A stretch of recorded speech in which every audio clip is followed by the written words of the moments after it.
A bell tolls alone, no hands touched it, yet it cried out. Welcome to Vale Files, I am your host Thorn. Comment below and let me know where you're watching from today. Your voices give these mysteries life. Let's begin. It was on a dreary November morning that I found myself once more ensconced in the familiar armchair of our Baker Street sitting room, a newspaper crumpled idly in my hands, while Holmes, pipe in mouth, paced the carpet with the restless energy of a man whose mind demanded perpetual occupation. The fog outside had settled thickly over London, smothering the gas lamps and turning the morning into a twilight gloom. "Watson," said Holmes suddenly, halting in his stride, "pray do not pretend that you have been following that dreadful account of the horse-race scandal. Your eyes have twice drifted over the same paragraph, and your mind is elsewhere." I could not help but smile at the accuracy of his observation. "You are right, Holmes. I confess the paper holds little interest this morning. The city seems as sluggish as the fog." Holmes was about to reply, when there came a sharp knock at the door, followed by the entrance of Mrs. Hudson, her face a mixture of curiosity and urgency. "A gentleman, sir," she announced, and in no little distress. "He insists upon seeing you at once. Show him in," said Holmes crisply. The visitor who entered was a stout, florid man of middle age, wrapped in a heavy cloak and gloveless despite the chill. His hands trembled visibly, and his eyes darted about the room as though he feared some unseen presence. "You are Mr. Sherlock Holmes?" he stammered. "I am he." "Pray sit. You appear shaken. Dr. Watson here will pour you a restorative." The man sank heavily into a chair, his breath uneven. "My name is Josiah Brent, sir. I am the verger of St. Bartholomew's parish in Whitechapel. I have come to you because of a most unholy disturbance. Last night, the great bell of the church tolled 12 strokes at midnight." Holmes raised an eyebrow. "Surely that is unremarkable. Church bells are rung at many hours."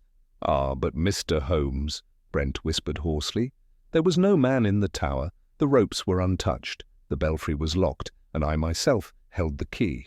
Yet the bell rang out clearly, as though pulled by invisible hands. The whole parish heard it, and this morning we discovered something even worse." He paused, overcome with agitation. Holmes leaned forward, his keen eyes alight with interest. "Yes, Mr. Brent?"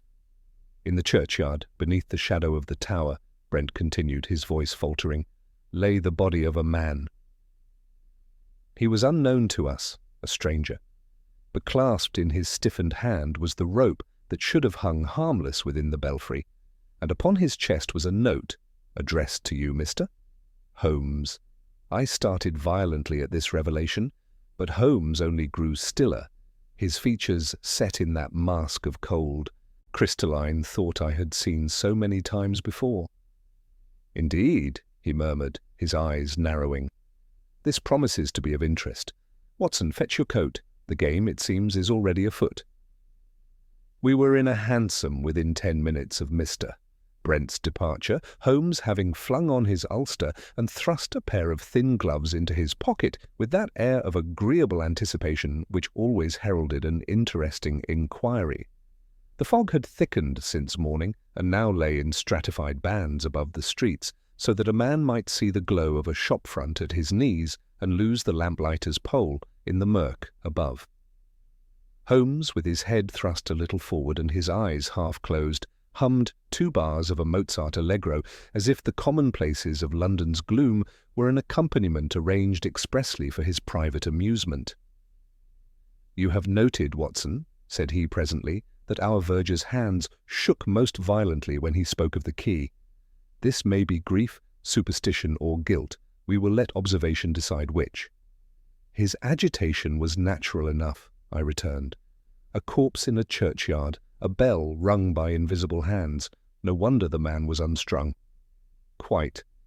And yet it is in moments of strain that men's habitual motions betray themselves. A tremor that exaggerates what is native is still a faithful guide. Pray recall, did he twist the key ring toward or away from himself as he spoke?" toward, if I remember. Just so. The right-handed man with fingers chilled pulls inward to assure himself of possession. Our verger is indeed right-handed, though his gloves were not on. Two things follow. First, the key has not left his control since he quitted the church at midnight. He would not then fumble to convince himself of a fact he had tested an hour before, but rather of a fact lately put in doubt. Second, he has been in such haste as to leave without protecting his hands, which a man of his calling seldom forgets in November. Conclusion. Something since morning shook his confidence in the key's exclusivity and drove him straight to Baker Street. We shall ask the key itself to tell us more. The cab jolted over disordered paving, turned down a narrower street where the damp seemed to hang in curtains, and presently drew up before the church in question. St. Bartholomew's was a plain, square-towered structure, its stone darkened by coal smoke and time. A crooked iron gate gave upon the yard, and beyond it, under the black rib of the tower's shadow, I could make out a patch where the fog was more pale than elsewhere, and where several figures stood in attitudes of waiting. As we entered, I recognized the thin, ferret-like profile and keen, suspicious eye of Inspector Lestrade of Scotland Yard. "Hello, Mr. Holmes!" cried he, with that mixture of relief and rivalry which his voice always betrayed in my companion's presence. "So they have sent for you?" "Well, I shan't complain. If your seeing the place saves me an hour." "It will save you either an hour or a week, Inspector," Holmes returned pleasantly. "Which we shall discover." "The body?" "Here," said Lestrade, and stepped aside. The man who lay upon the frost-stiff grass had the pallor of those who have not died by warmth or sleep. He was dressed as a respectable artisan might be, in a dark coat and coarse trousers, with the gloss of long wear upon the knees, and his boots, which were new, had the sharp, square toes favoured by certain East-End cobblers. In his right hand he clutched a length of thick, hairy rope. It had been neatly cut, and its end was bound about with a little whipping of twine, as though to prevent fraying. Across the dead man's chest, secured by a pin driven through the lapel, lay a small, creased envelope. Holmes took the key from Brent, with scarcely a glance at the verger's troubled face, and then, donning his gloves, bent over the corpse. "Permit me, Lestrade." He loosened the pin and tilted the envelope so that its contents slid into his palm. It was a single strip of paper torn from a ledger page on which a cramped hand had written, "When the dead ring for the living, the debt falls due." "Ask for the Scarlet Warder. Romantic trash," sniffed Lestrade. "Some gang's cant. I'll have my men knock on every door for a scarlet waistcoat within a mile." "Do so by all means," said Holmes, smiling faintly. He brought the paper close to his nostrils. "Damp from the fog, no scent of tobacco upon it. Ah! You have noticed, Watson, the faintest film of red grit on the fibres. Brick dust, and not from our London soot either. This is from a dry, recently sawn surface." We shall pocket that he folded the note delicately and placed it and the envelope into his case. He next turned his attention to the rope. "Freshly waxed," he murmured, "and dressed with tallow, and cut with a sharp blade, clean in one stroke, no sailor's knife, more the fine edge of a cutler. Observe the palm of the right hand, Watson." I knelt. The skin was reddened and slightly abraded. "A friction burn." "Precisely." He gripped and pulled upon a rough surface recently coated. "Now mark the boots." I examined them as Holmes held the left one between finger and thumb. On the edge of the heel there clung a tiny crescent of a pale substance. Holmes removed it with his penknife and showed it to me on the blade. "Mortar?" I ventured. "Mortar mixed with horsehair, a parish church's old trick for binding. And fresh, as you say. See how it crumbles at a breath? Lestrade, the body was not dragged far. The man lay down where we find him, or fell where he stood. How came he by the rope? Why is the rope cut?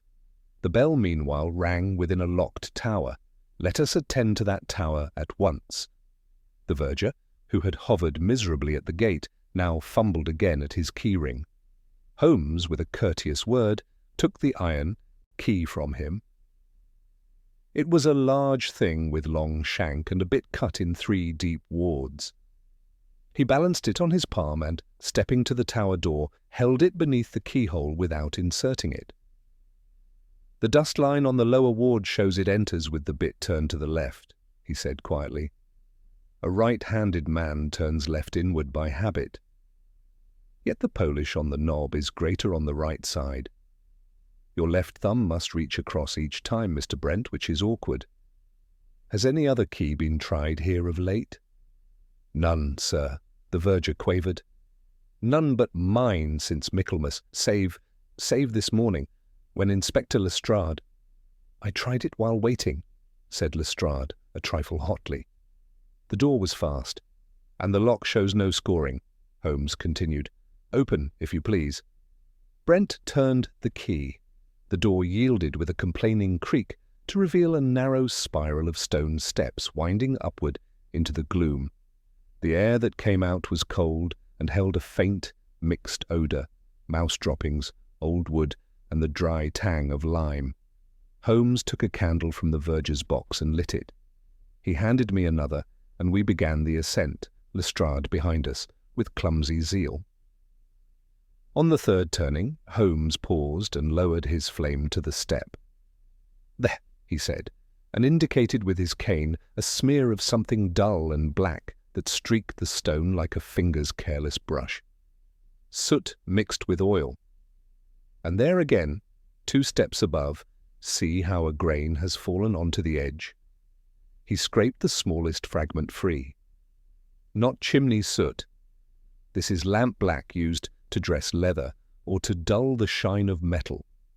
At the landing, beneath the ringing chamber, the steps broadened to a cramped platform on which stood a stout wooden door. Its face was latched by an interior bolt that slid into a metal cup. The bolt now stood back. The verger lifted the iron hasp with evident reluctance, and we entered the belfry. The bell, an old bronze giant with Latin letters half effaced upon its waist, hung from a timber head, the tongue or clapper suspended by an iron strap. The rope, which ought to have descended through a wheel to the ringing floor below, had been cut close to the wheel's rim. The cut end, newly dressed, showed the same careful whipping I had seen in the dead man's hand. A narrow slit window admitted a grey smear of light. Through it the fog pressed like a living thing. Pigeons clucked and rustled among the beams overhead. Holmes moved with that cat-like economy which was his habit in places where a misstep might destroy a trace. He knelt beside the wheel, examined the groove, and then ran a finger inside the bell's lip. He lifted his hand to show us a fine powder the colour of dull pepper, with a grain or 2 of something paler. "Graphite and grit," he observed. The pivot was freshly dressed. And, what is this? He reached beneath the wheel and drew out a small, flat object that had lain against the spoke. It was a washer of leather pierced in the centre, and on one side a faint stamp showed the initials M.R. "Maker's repair," said Lestrade. "What of it?" "Repair implies a workman," Holmes replied. "A workman implies entry. How does a workman enter a locked tower without the verger's key? By permission, by substitution, or by fraud. And repairs imply disturbance of rope and wheel. Note the clean plane of the cut. No frayed threads, no raggedness. The rope was cut on a stable surface by one who had the leisure to bind it neatly afterward. That was not done in the yard in the small hours he crossed to the slit window and pressed his face to the cold stone. A stout man could not pass here. A boy might wriggle through, and a cat with less trouble. Yet the sill shows no mud, no recent prints at all, save those of birds. He reached up to a beam, and I heard the soft rustle of his fingers passing across the surface. Feathers and droppings, yes, and there. This. He held up a little clot of wax, greyed with dust, in which a hair was embedded. A candle's tear, fallen some days ago. Brent, have you permitted any young chorister to ascend the tower by night?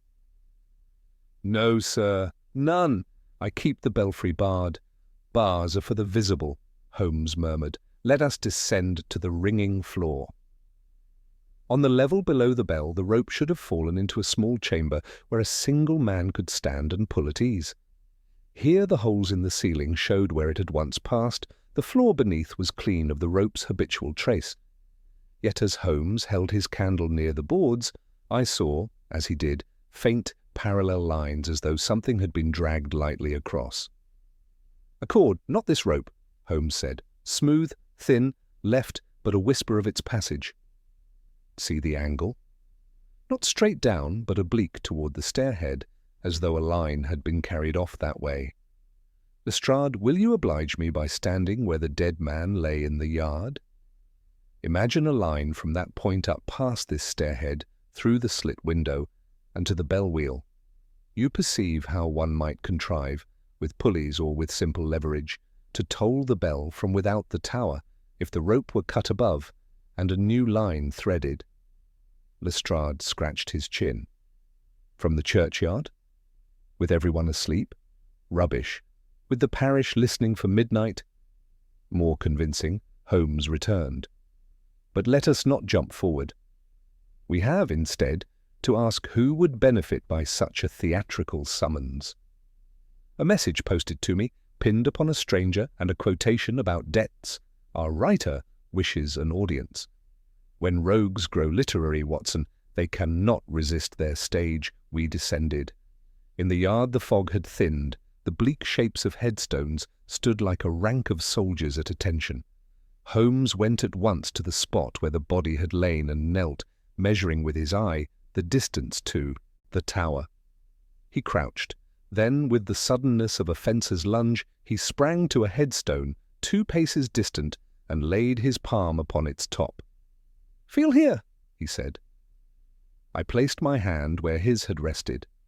The stone felt dry, but at the very edge a narrow stripe was gritty and faintly greasy, as though a cord pulled taut had rasped it under tension.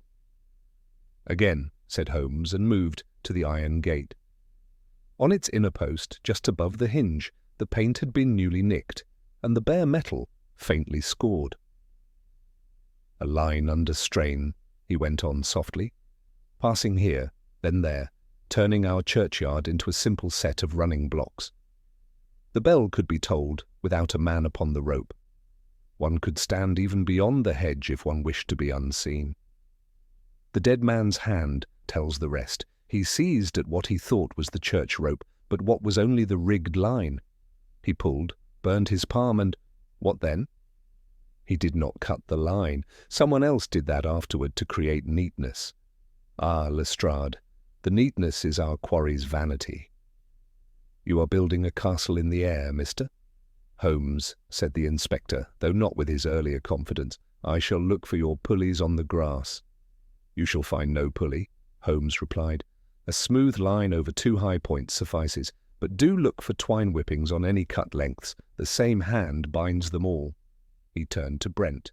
"Mr. Verger, who tends to repairs of your bell and cordage?" "A ringer named Mullins, sir, and a smith, Mr. Reeve, from Miller's Row. Mullins has been poorly of late with his chest, and Mr. Reeve, well, he is a rough man but honest, they say." "Miller's Row," Holmes repeated, and his eyes brightened. "The initials M.R. upon our leather washer. How obliging. We shall call upon Mr. Reeve. But first, Brent, one more question. Have you in your vestry or sacristy a red robe or sash, a scarlet warder, in any sense known to your parish?" The verger looked blank. "Only the choir surplices and the rector's stole. White and green, sir. Scarlet, no. Then our phrase is metaphorical or mercantile," said Holmes. "A warder may be one who guards, or a thing which wards, like a clasp. Scarlet may be colour or name. We shall not be short of paths." He straightened and cast one last glance up at the dark square of the belfry slit against the pallid sky. "Come, Watson. We will pay our respects to Mr. Reeve of Miller's Row. Lestrade, if you will have your men canvass for anyone who heard 2 distinct notes in the bell's tolling, first the dull drag, then the clear ring. We may learn how competent our rigger was." "And the body?" asked Lestrade. "Let it be removed decently. Holmes answered. "But keep the boots, if you please, and send me the contents of the pockets, especially any dust or grit at the bottom. It is sometimes the smallest stone that tells us where the road began." We left the yard as the church's clock, unbewitched by any invisible hand, struck the half-hour with a sober clank. Holmes, with his long stride, made for the street where the cab still idled. As he reached it, he drew from his pocket the envelope that had lain upon the dead man's breast and tapped it thoughtfully against his knuckle. "Observe, Watson," he said, showing me the pinhole where the metal had pierced the paper. The pin went through from back to front, pressed on in haste while the man was already on his back. It is a little thing, but little things well marshalled make an army. Our adversary is orderly, mechanical, and enamoured of tidy endings. Let us see what Smith Reeve can tell us of tidy cuts. The cab carried us eastward, through the labyrinth of narrow streets, where the fog still clung in lowering sheets between the soot-darkened buildings. Holmes sat bolt upright, the long fingers of his right hand drumming a soundless rhythm upon his knee, while his eyes gleamed with that curious inward light which always told me his mind was weaving the threads of an unseen pattern. I refrained from disturbing him until the rattle of the wheels over cobbles softened and the driver called down that we had reached Miller's Row. It was a bleak lane hemmed in by half-derelict warehouses and smithies, the air acrid with the smell of coal and the ring of iron upon iron. We alighted before a low-browed workshop whose gaping doorway revealed a forge still glowing with dull embers. The signboard above bore the name Reeve and Son, General Smithwork.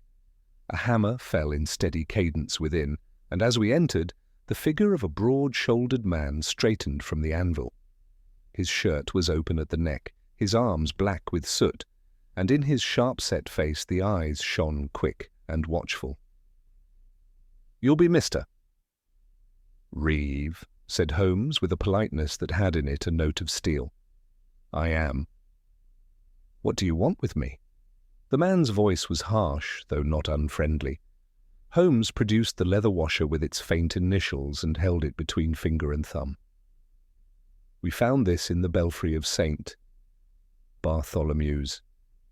"Your mark, is it not?" Reeve took it, turned it in his blackened fingers, and gave a short nod. "Mine, right enough. I was called there last fortnight to see to the pivot. The old headstock was squealing like a rat. I cut fresh washers and packed the bearings. Is that a crime?" "No crime," said Holmes evenly.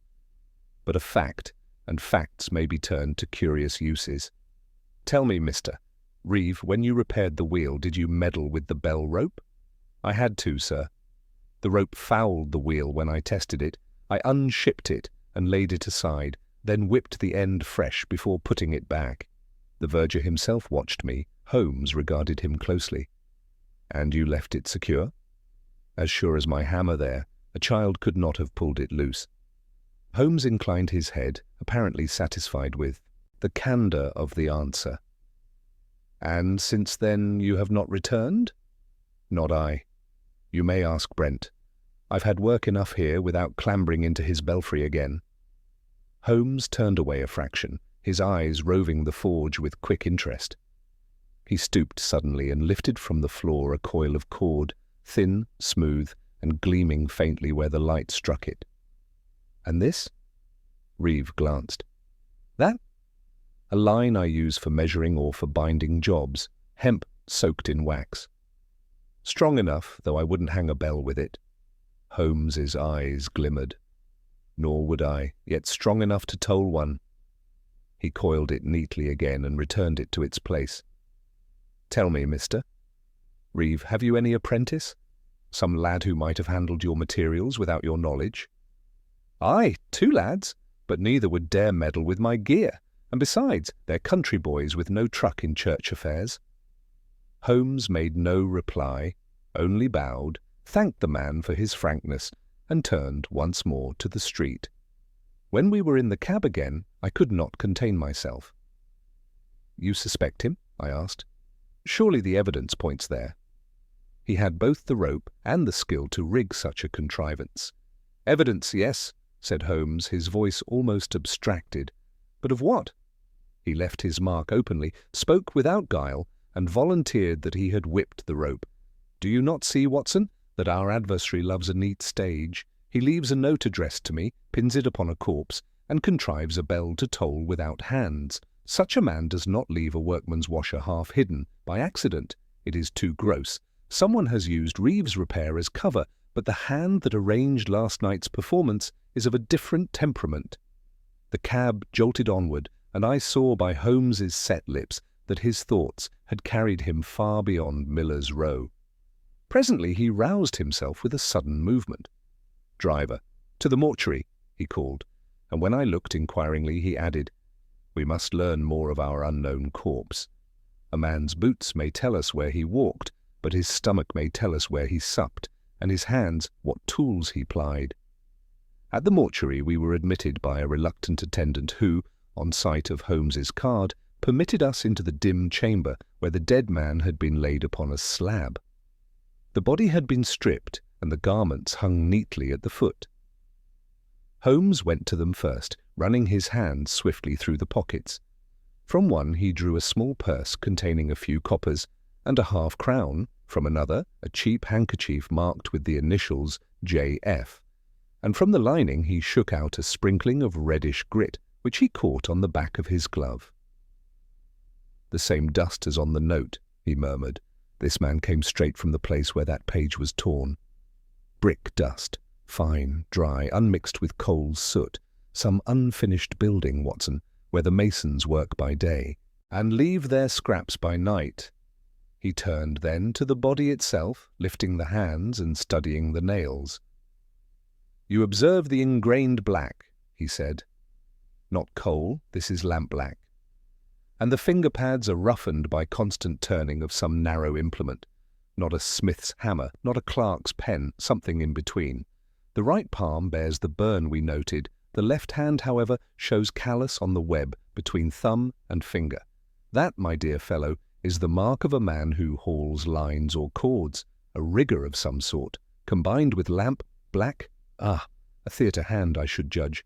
They smear ropes with blacking to keep the hemp from fraying the scenery. The thought struck me with force. And the bell, Holmes, the whole contrivance. Who better than a stage rigger to arrange such a spectacle? Holmes's eyes gleamed. You perceive, Watson? This is no rustic prank, but the handiwork of one who lives by illusion. And what stage is most convenient to Whitechapel? The Britannia, the Pavilion? Aye, there are half a dozen within a mile. He let the hand fall gently and stepped back. G.F., a theatre rigger, caught up in a business too deep for him. He is found dead with rope in hand, made to seem the conjurer of a ghostly bell. Yet he is but another pawn. Who set him to the task, and why address me with riddles of debts and warders? That is our next pursuit.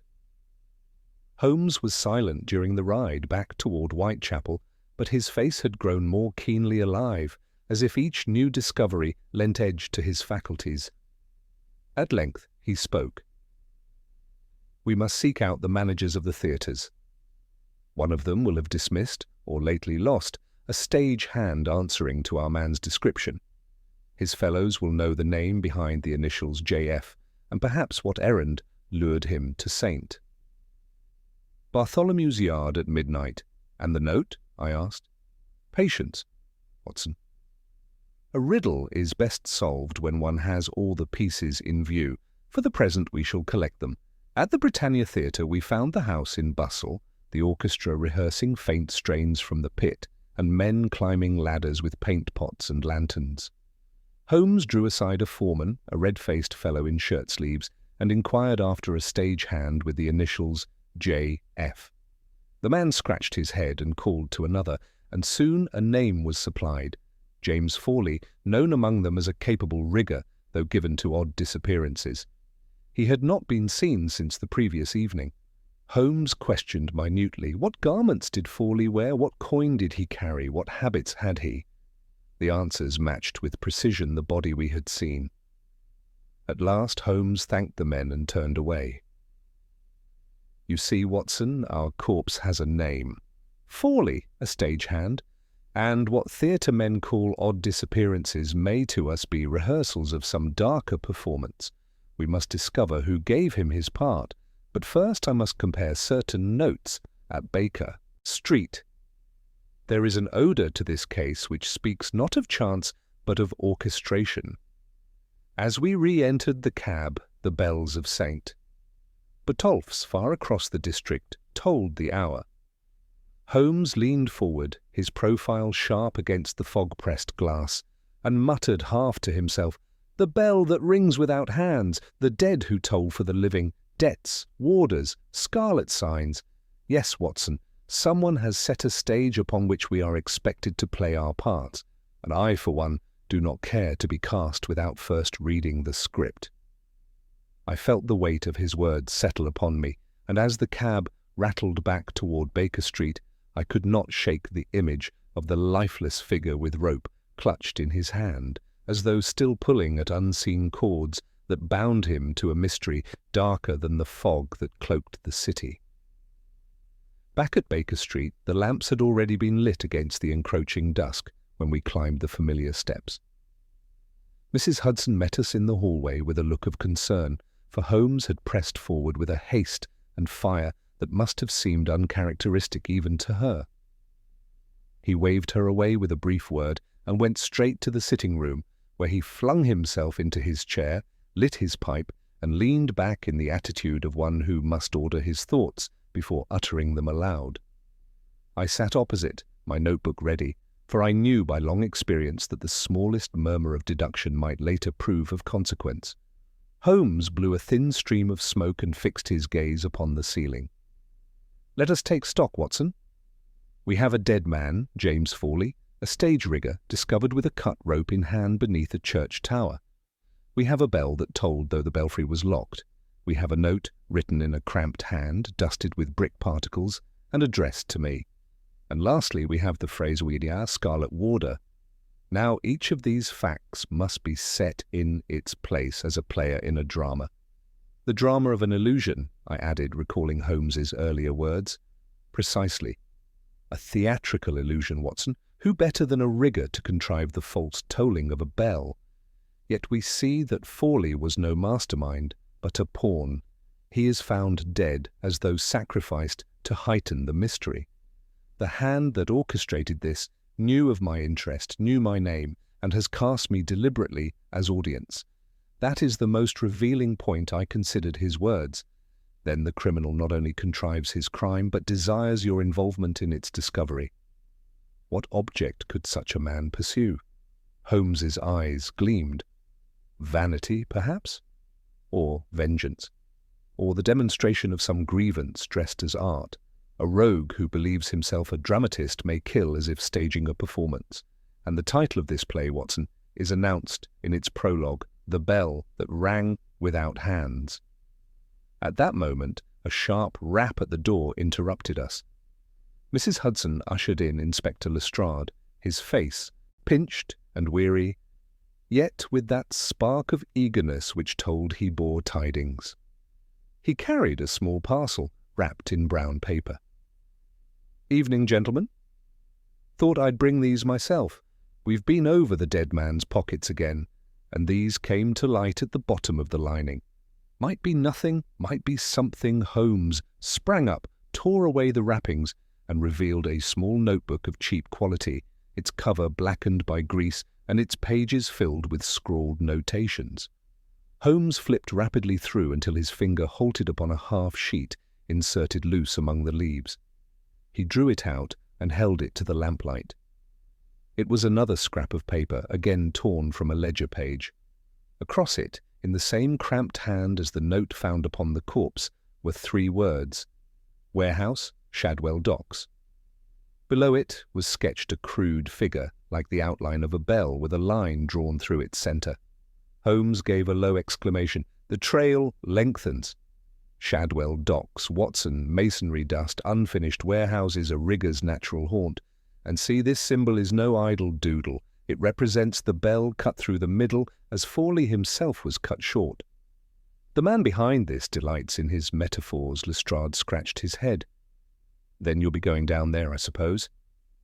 I'll send men with you." Holmes shook his head. "No, Inspector. Too many boots would spoil the prints. Give me Watson, a lantern, and a discreet cab waiting.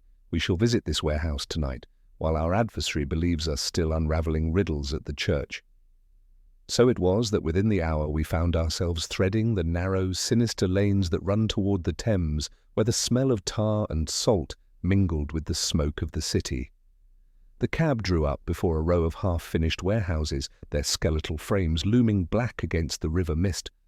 Holmes motioned me to take the lantern, and we approached the one nearest the water, whose door hung partly ajar upon a single hinge.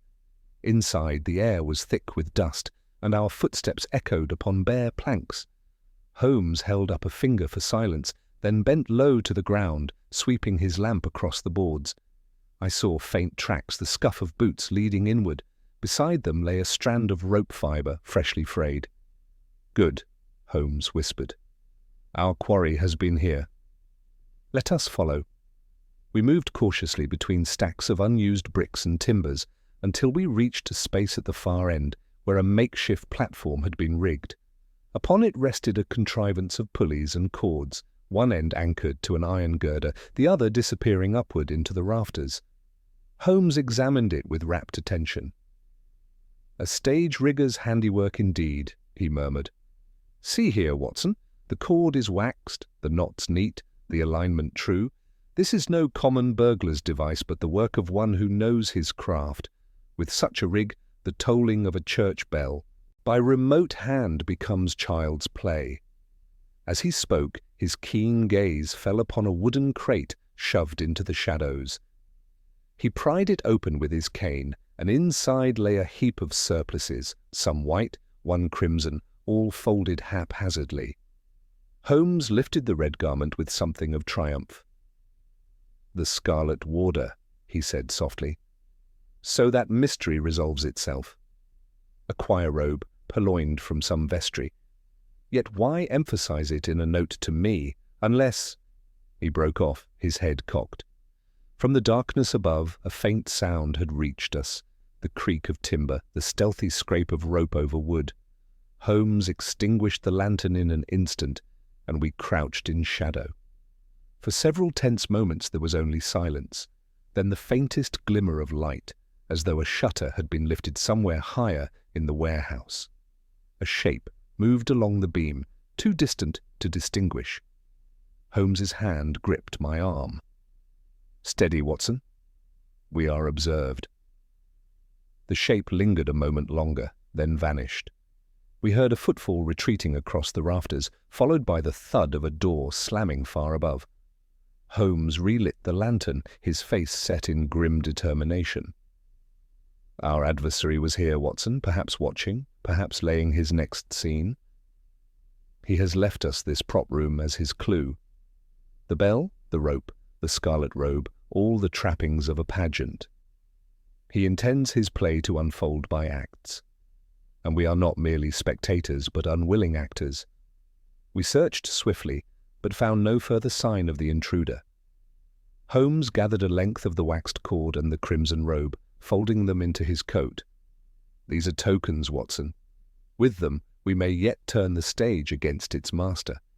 But for tonight, let us withdraw before he draws the curtain on an ambush. I have seen enough. As we made our way back to the waiting cab, the river fog rolled thicker, and somewhere in the distance a ship's bell tolled through the mist. The sound echoed strangely, like the ghostly knell that had set this whole affair in motion. Holmes, hearing it, drew his collar close and muttered, "A bell tolls for some man yet living, Watson. And unless we are swift, it may toll for us." We rode in silence, the streets desolate beneath the gas lamps, and I could not banish the thought that London itself had become the stage for some grim drama in which we had only just witnessed the prologue. Holmes sat deep in thought, the crimson robe across his knees, the coil of rope at his feet, and in the shifting glow of the cab lamp he looked less like a detective than like a sombre conjurer preparing for the final revelation of a dark and perilous trick. The cab clattered westward through the sleeping streets, its wheels striking sparks from the cobbles as we left the river mist behind. Holmes had not spoken since leaving the warehouse. He sat hunched forward, the scarlet robe folded carefully upon his knee, the coil of waxed cord resting beside his boots, his gaze fixed somewhere beyond the lamplight as if the fog itself had become a screen upon which his mind projected the drama we had just interrupted. I knew better than to intrude upon his thoughts when they had assumed that particular stillness, for it was in such silences that his deductions most often crystallized. At last, as the cab jolted over Holborn Viaduct, he spoke, his voice measured and low. "Watson, we stand upon the second act of a play whose author loves both symbolism and misdirection. Consider, the bell rings without hands, the body of a stage rigger lies beneath it, a note speaks of debts and a scarlet warder, and in a warehouse by the docks we discover both the scarlet robe and the contrivance by which such a trick might be managed. What does it tell us? That our adversary is not merely a criminal but a playwright of crime. He casts men as characters, arranges scenes with theatrical precision, and places me, most unwillingly, as his audience. You believe Fawley was forced into this?" I asked. "Beyond doubt. The man was skilled enough to rig a line, yet he was never meant to survive the first performance. His death was itself part of the spectacle designed to heighten the mystery and draw me in. The hand behind it is one who delights in orchestrating illusions and sacrifices his players without compunction. Such a temperament is rare, Watson. It reeks of obsession. We reached Baker Street close upon midnight. Holmes carried the robe and cord into the sitting room, spread them upon the table, and stood over them as if demanding they yield their secrets.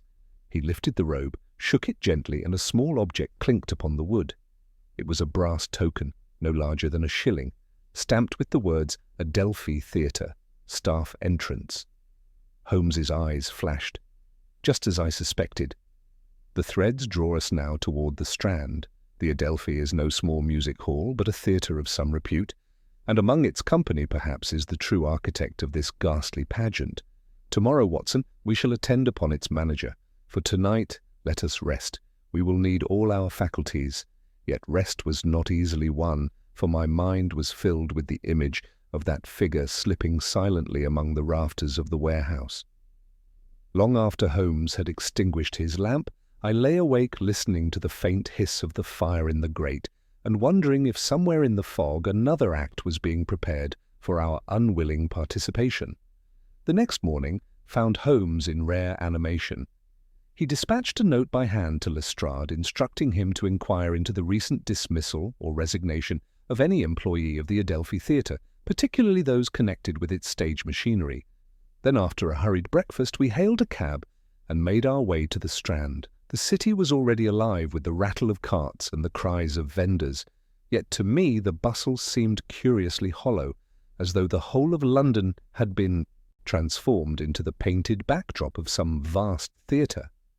The Adelphi's facade, with its colonnaded front and flaring playbills, looked to the casual eye no different from its neighbours, yet Holmes regarded it with a frown of concentration.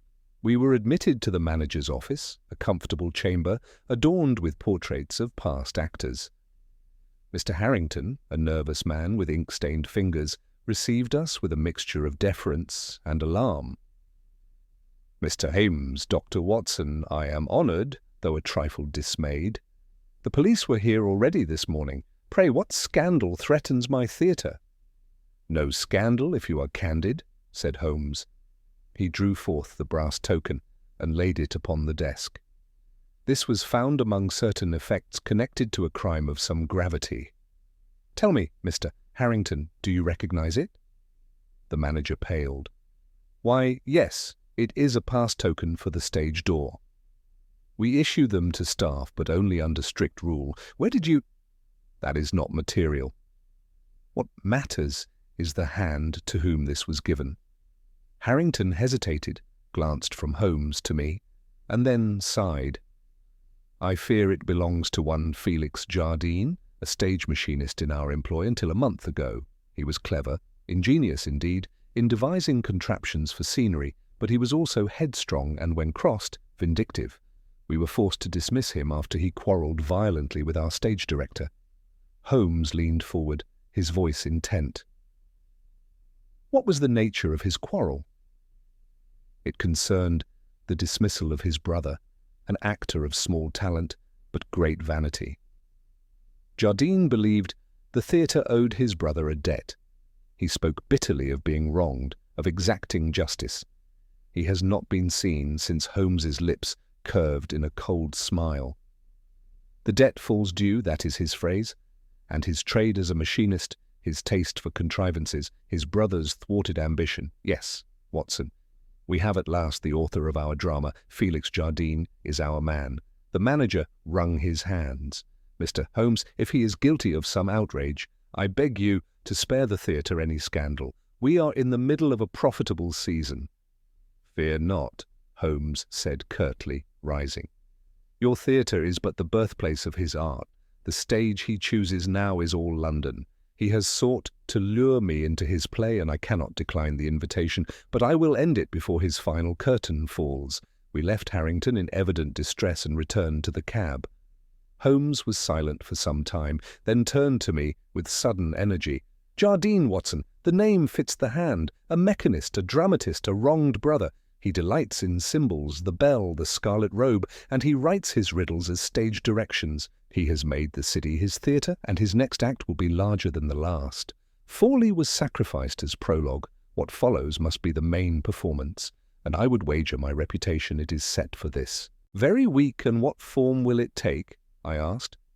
Holmes's eyes narrowed. That we must divine, but mark, each clue so far has been placed with deliberation for me to find. Jardine means me to witness his genius, therefore he will contrive some spectacle, impossible to ignore, one that must draw crowds, force attention, and bring me inevitably upon the scene. The question is, where? He tapped upon the window of the cab and directed the driver back toward Whitechapel. We shall return to the church. For all his theatrics, Jardine is logical in his symbolism. The bell tolled as a summons. The scarlet robe symbolized judgment. If we can trace the sequence, we may anticipate his climax. And if I know the mind of such a man, he will not long delay before unveiling it. The afternoon was waning when we reached St. Bartholomew's once more. Holmes strode at once into the vestry, demanded to see the parish registers, and examined them with keen interest. At length he closed the book with a snap. As I suspected, Watson. Jardine's brother, an actor dismissed from the Adelphi, was christened here. This parish is their link. Jardine has chosen it for his stage, not by accident but by design, to connect the scene of his vengeance with the past of his family. Forley's death was but rehearsal. The true drama is yet to come, and I fancy it will centre upon this very church. He stepped to the window where the gathering dusk pressed against the glass, and his voice grew hard. The bell tolled without hands to herald the opening act. What shall toll at the climax, Watson? A fire? A collapse? Some trick more deadly than the first? We must be vigilant. Jardine has promised a play in which debts are paid, and he will not rest until the final scene is played out. As the first stars pierced the fog-laden sky, Holmes turned abruptly from the window. Come, Watson. We shall not wait idly. Jardine moves upon his stage, and I intend to be behind the curtain before his cue is spoken. We quitted the vestry by the small north door, Holmes moving with the light, swift step which always told me he had chosen his line of attack. The church lay hushed in that peculiar stillness which seems to belong to ecclesiastical buildings at night, a stillness compounded of old stone and long habit. Yet I saw my companion's nostrils dilate once, as a hound's might, at a scent, and he turned at once, not toward the nave, but to the narrow passage that led behind the organ loft. "Do you detect it, Watson?" he murmured. "Dust and cold," I whispered. "Not only." The faintest trace of oil, paraffin cut with turpentine. It is not the odour of a sacristan's lamp. Come, we mounted a cramped stair to the loft. Holmes knelt and passed his hand beneath the organ bench. When he withdrew it, the tips of his fingers glistened. He put them to his nose, then to his tongue, with an expression of distaste. Paraffin, as I said, and fresh. Our man has been here today. Note this as well. He indicated a board at the edge of the loft on which the dust had been recently brushed clear in a strip 2 feet wide. He cleared himself a working table. What he prepared upon it, we shall learn presently. He circled the loft with the lamp shaded by his palm, and presently we came upon a small wooden crate tucked into the angle where the loft's rail met the choir screen. Holmes drew it out. Within lay a row of squat bottles stoppered with coarse cork, a spool of dark cord, and a little bundle of what looked like braided wick. Stage property or churchly devotion? Holmes's voice had become very soft. Neither. This is a slow match, saltpetre soaked, to feed like a tame worm upon the air. At its end, see here, Watson, he has lashed a trembler of wire and a bell crank, a child's mechanism, but enough to pull a latch or tip a candle. Jardine means to light something by itself. And late, his long fingers hovered above the objects without touching them. Then he slid the crate back as he had found it, and his manner changed in an instant to bustling practicality. We have time, but not to waste. Down now, to the nave. We descended into the dusky body of the church. The stone flagged floor took our steps with a hollow sound. Holmes paced the central aisle, counting softly, and halted where the tower arch sprang from 2 heavy piers. "Here," he said, "stand so if one wished to command a view of nave and porch and vestry, and of the tower stairhead, he would not choose a better post than the organ loft. Yet if one wished to put the congregation to flight, one would strike nearer this arch, a bell to summon, a flame to scatter, and a figure in scarlet to officiate. Yes, yes." His eye grew distant a moment. "The man thinks in tableaux, Watson. He will not be content with a trick heard in the dark. He wants an image to brand upon their minds. You think he will attempt it during service? During evensong tomorrow, or during a baptism or wedding, if he can learn of one. The register shows the rector binds 3 couples on Thursday evenings, and this is Thursday. Jardine was christened here. He will prefer the old associations." He glanced at the eastern windows, then at me. "We must do 2 things at once, ward the church and draw our man on. For the first we need Lestrade and a handful of quiet men, placed as choir, vergers, and humble pew renters. For the second—" He smiled in a manner I had come to associate with his rarest stratagems. "For the second, I shall give our playwright his actor." His subsequent orders bewildered me by their very simplicity. He bade me go at once to the police station and bring Lestrade. He instructed the verger, whom we found in his cottage behind the yard, white-faced, at the thought of another midnight, to say nothing and to admit no one to the tower. He took from me the parcel containing the crimson robe and thrust it beneath his cloak. Then he vanished for 10 minutes into the vestry with only a muttered request for even light and a clean cloth. When at last he reappeared, he bore, rolled and wrapped, a length of rough canvas that sagged with some weight within. "What the deuce?" I began. "You shall see it when you must," said he briskly. "Bring Lestrade. Tell him, 2 men behind the organ, 2 near the porch, and 1 in the pulpit, but none to stir till I give a sign. If I am not here when you return, wait at the north door.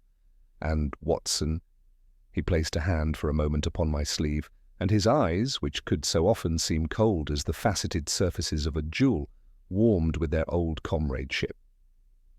"If anything goes amiss, remember that the line which holds a bell will hold a man. Cut it clean at the wheel." I found Lestrade within a quarter hour, and the little inspector, to his credit, wasted no time in wrangling.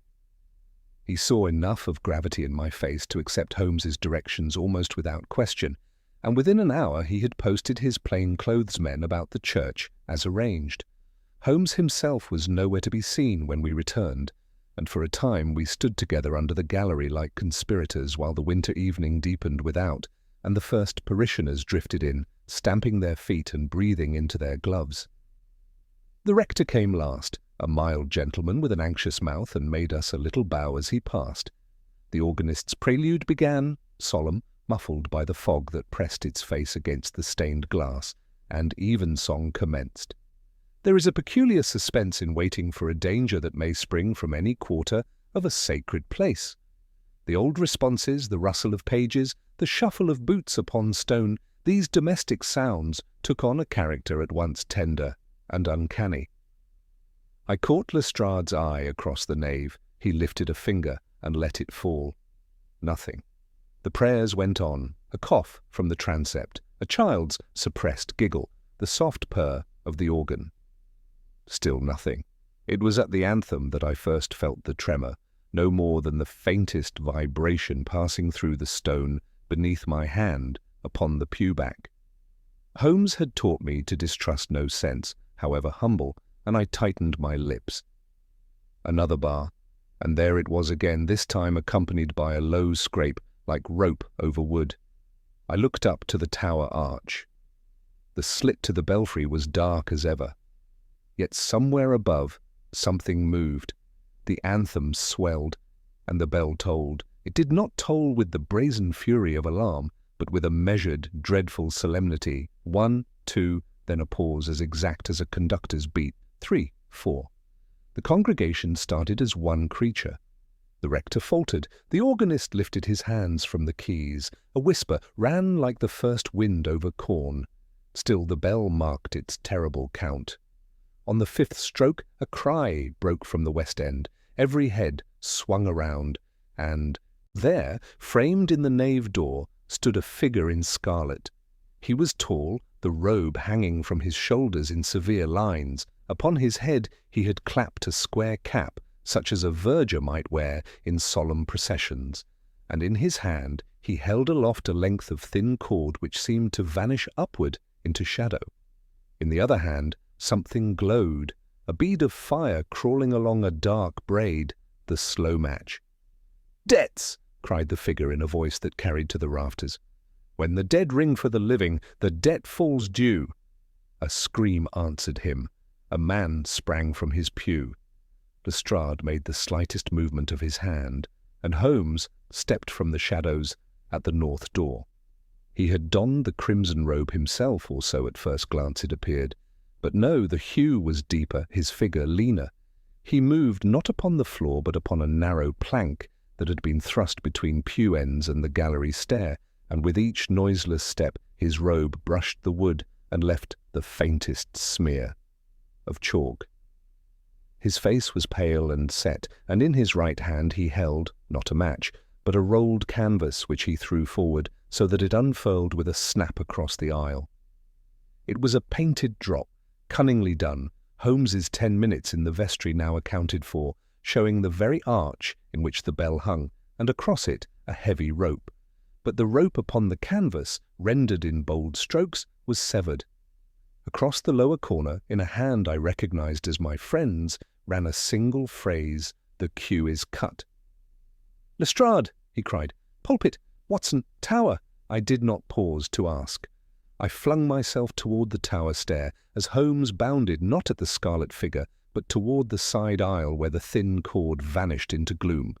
Lestrade sprang for the pulpit steps where a man crouched, one of ours, as I learned afterward, ready to drop upon any rogue who reached it. The nave dissolved into confusion, women crying, men shouting, the rector calling for calm in a voice that quavered more at the audacity than the danger. Up the stair I went, 2 treads at a time, the old stone biting at my boots. The scrape of rope was louder here, the measured tolling continuing as if a spirit truly swung the clapper. But spirits do not leave lamp-black upon a man's hand, nor lay pulleys in warehouses, and with that thought I burst into the ringing chamber. It was like the earlier night, bell, wheel, beams, and yet altered. From the wheel's rim a second cord had been led, thinner than the church rope, running not down but through a drilled hole toward the loft. It moved like a living thing, drawing and yielding by tiny jerks. I snatched for my knife. The memory of Holmes's hand upon my sleeve and his quiet word, "Cut it clean at the wheel," stood between me and panic's desire to seize and tear. I set the blade and sliced. The line parted with a sigh. The bell gave one last half-hearted moan, and fell still. Below, the church had erupted. Above, from the organ loft, came a cry and the scuffle of feet upon wood. I turned to run back and nearly collided with a man bursting through the belfry door, small, spare, his hair flattened to his skull, his eyes bright with a sort of wicked exultation. He saw the cut end of the line in my hand and bared his teeth. "You meddle!" he hissed. "The scene was not yours to change." "Felix Jardine?" I panted. He bowed with grotesque courtesy. "The very same. Dr. Watson, is it not? We all have our parts." He sprang for the stair, nimble as a cat. I followed, but he had the lead and a conjurer's knowledge of this improvised theatre. At the landing he flung something behind him. It struck the wall and puffed a cloud of peppered dust into my face that set me coughing and half-blind. By the time I gained the nave, he had crossed it in 3 long bounds, the slow match in his hand, guttering a star of malevolent orange. He made for the organ loft, his post prepared earlier, only to find Holmes not where he meant him, but where Holmes meant him. My friend's rope, his own line rather, intercepted, ran now through the gallery rail and back upon itself.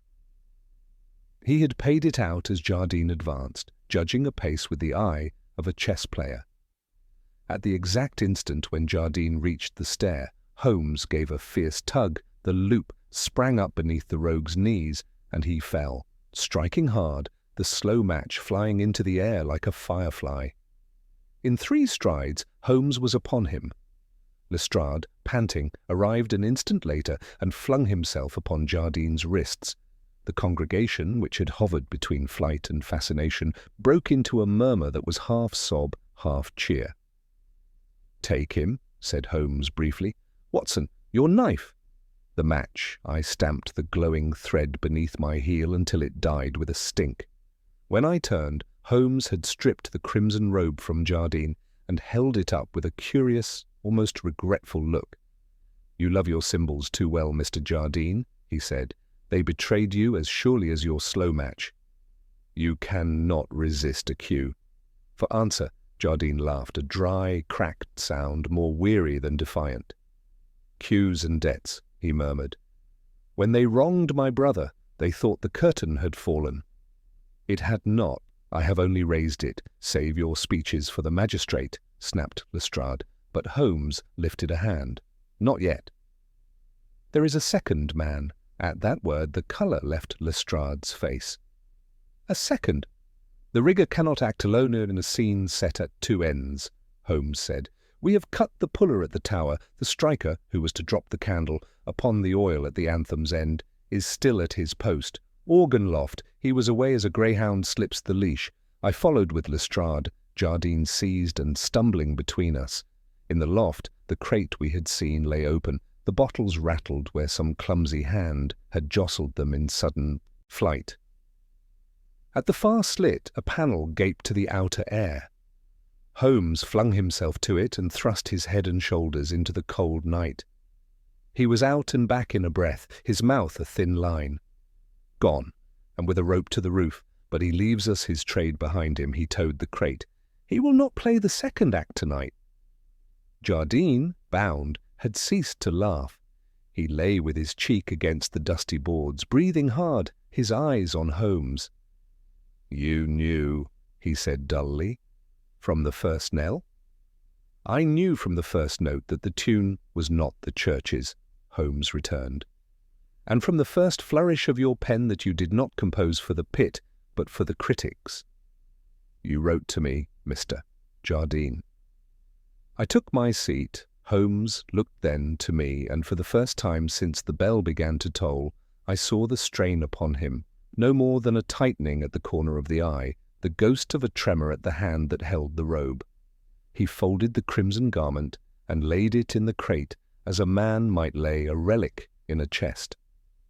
"Lestrade," he said softly, "we have the author. Tomorrow we shall have his prompter. For tonight let us give the parish back its peace."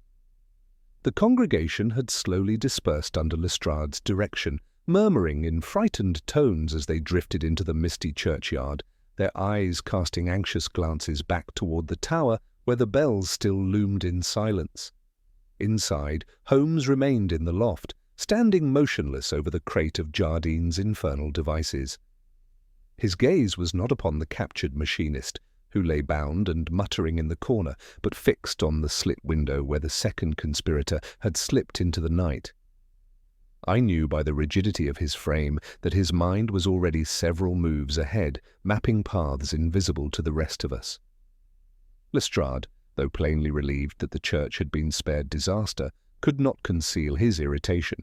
"If you knew there was a second man, Mr. Holmes, why not warn me earlier? My men might have had the roof covered." Holmes turned with that cool detachment which so often silenced reproach. "Because, Inspector, to net one bird is sometimes better than to frighten both from the hedge. Jardine, as author, is the more valuable capture. His accomplice, a mere hand, will show himself again. He must. He knows too much of the plan to be left at liberty by his master, and too much to remain silent once Jardine is caged. The stage is not yet struck, Lestrade. We are between acts." Jardine himself gave a bitter laugh. "Between acts, yes. But you will never play the final scene. My partner is already set for it. You have cut one cue, but the performance continues." His voice, though weary, carried a kind of twisted pride. "London shall yet see what wrong and debt can summon." Holmes stooped and regarded him with that air of scientific curiosity he reserved for poisonous reptiles in jars. "You speak as though you were still in command. Yet you forget, Jardine, that theatre without audience is empty play, and you have forfeited your audience. The curtain you raised has fallen. At Holmes's signal, 2 of Lestrade's men carried the prisoner away. The inspector himself followed after with a promise to report once Jardine was lodged in the cells. When their steps had faded, Holmes drew a long breath and let it escape slowly. "There remains the unseen hand, Watson. Jardine is clever, but his cleverness demands recognition. The other is content to work in shadow. He may prove the subtler danger." We quitted the church together, leaving the verger white-faced but profoundly grateful, and took the short walk back to Baker Street. The fog had thickened once more, muffling the gas lamps and turning every passing figure into a vague phantom. Holmes's stride was rapid and assured, yet twice he stopped suddenly, turning his head with the sharpness of a hunting dog. Once he even crossed the street, examined a damp footprint upon the curb, and then pressed on again without a word. When at last we reached our rooms, he threw aside his coat, drew a map of Whitechapel and the Strand from the shelf, and spread it across the table. Pins were quickly set, one for the church, one for the Shadwell warehouse, one for the Adelphi Theatre. He stood back, pipe clenched, and studied the triangle they formed. "See, Watson? Our friend arranges his scenes as a dramatist arranges his stage. Church, docks, theatre. A triangle of illusion, each point a stage for his devices. The 4th point, not yet marked, will be his climax. What lies equidistant? Look here," he laid his finger upon the map, squarely on the Royal Courts of Justice. The implication struck me at once. "Surely not, Holmes. A plot against the very courts? Why not? The symbolism is perfect. A brother wronged, debts unpaid, justice denied. Where better for our dramatist to set his grand finale than beneath the arches of the law itself? And the crowds there will give him the audience he craves." I shuddered, picturing a bell tolling unseen above the court, or flames set loose among its corridors. "What must we do?" Holmes's eyes glittered. "We must be before him." Jardine spoke of cues. The final cue is yet uncut. Tonight we rest. At dawn we go to the courts and examine every stone, every gallery, every belfry. If the second hand has been there, he will have left his mark, however faint. Sleep came to me only in fitful snatches that night. Holmes remained long at the table, tracing lines upon his map and muttering fragments of deduction under his breath. I woke once to find him standing at the window, silhouetted against the dim street, as though keeping vigil against the unseen conspirator. The following morning we set out early for the Strand. The courts of justice rose sombre and immense against the winter sky, their spires and arches half shrouded in mist. To Holmes's request, we were admitted on the pretext of examining the structure for architectural defects, the officials being too much in awe of his reputation to question further. We began in the main hall, where the great stone pillars soared into shadow. Holmes's eyes missed nothing. He stooped to examine the floor where dust had been disturbed, sniffed at the base of a pillar, and ran his fingers along a groove in the stone where something had been dragged. We ascended to the galleries. In one of the smaller chambers, Holmes paused, drew out his lens, and examined a mark upon the wooden balustrade. "Watson, what do you see?" I bent and perceived a faint indentation. "A notch, perhaps from a knife?" "Not a knife," Holmes said. "A pulley bracket. The wood has been scored by repeated friction. Our second man has been here." He straightened, and his face took on that rare look of fierce exultation. "The play is indeed set for the courts. He means to toll his bell of judgment above the very seat of justice." We pressed upward toward the roof. In a narrow passage beneath the rafters, Holmes's lamp revealed a coil of cord concealed behind a buttress. It was of the same waxed hemp we had found at Shadwell. Alongside it lay a small bundle of tinder and 2 squat bottles that gave off the sharp tang of paraffin. Holmes regarded them grimly. "Enough to set half this roof ablaze while the crowd below panicked at the phantom bell. The symbolism is as crude as it is theatrical, a debt of justice paid in fire and confusion. But we are here before the cue is spoken. This Watson, this is our moment." He concealed the materials in his own bag, replacing them with harmless weights so that their owner, if he returned, would not at once suspect discovery. Then he stationed us in shadow, resolved to wait. For more than an hour we kept our vigil in the cold rafters, the silence broken only by the occasional creak of stone. At last, Holmes laid a hand on my arm. Footsteps. Light. "He comes." Through the gloom crept a figure, smaller than Jardine, cloaked and hooded, carrying under his arm another coil of cord. He moved with the quick, furtive step of one who knows both haste and fear. As he reached the buttress, Holmes stepped forward, his voice ringing like steel upon stone. "The cue has been cut once more, my friend." The figure started, dropped his coil, and darted back. But Holmes was too swift.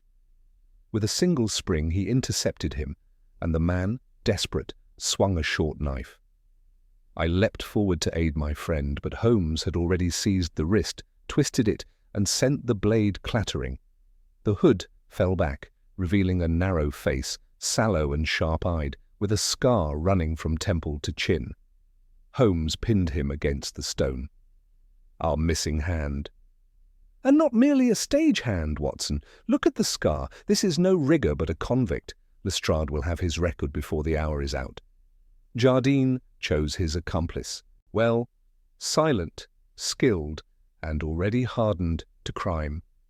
The man glared but said nothing. Holmes bound him deftly with the very cord he had carried. When at last Lestrade, summoned by a messenger, arrived to take custody, Holmes relinquished him with a rare sigh of satisfaction. We have the author, and we have the hand. The play is ended, Watson, yet the moral remains to be spoken. When art is perverted to vengeance, when illusion serves malice, the curtain falls not in applause, but in chains. As we walked out into the cold light of day, the bells of St. Clement's rang noon, honest and unbewitched, their sound carrying clear over the roofs of London.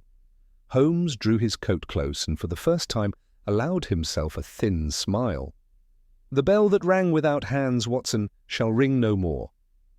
But it has told a lesson I shall not soon forget, that vanity may contrive the most perilous illusions, and justice, though delayed, strikes with the surety of a clapper on bronze, and with that, the case which had begun in a midnight toll ended in the clear chime of midday, the city none the wiser that a drama had played above its head, and ended before the curtain had fallen." The cold noon air seemed to wash the last remnants of fog from my mind, yet Holmes's expression remained taut, as though the resolution we had achieved was but an interlude rather than the final curtain. He hailed a cab and directed it not to Baker Street, but to Scotland Yard. During the jolting ride, he leaned forward, fingertips pressed together, his gaze fixed intently on the floor. I had learned to recognize that pose as one of calculation when he balanced not only facts but the hidden motive behind them. "Watson," he said at length, "do not yet suppose the matter finished. We have Jardine, the playwright, and his accomplice, the silent hand. But recall his words in the church, the performance continues. There is a quality in Jardine's tone that persuades me he has yet another stroke prepared, one not entrusted to accomplices, but designed to outlast his capture. Such men never confine their art to a single act." I felt a shiver run through me at the thought. "You mean there may be some device already set in motion?" "Possibly. Jardine is too vain to surrender the last word to us. He has planned this business as carefully as any stage production. If he foresaw the chance of capture, he would surely arrange a final spectacle to ensure that his message, his grievance, was heard even if he himself was silenced."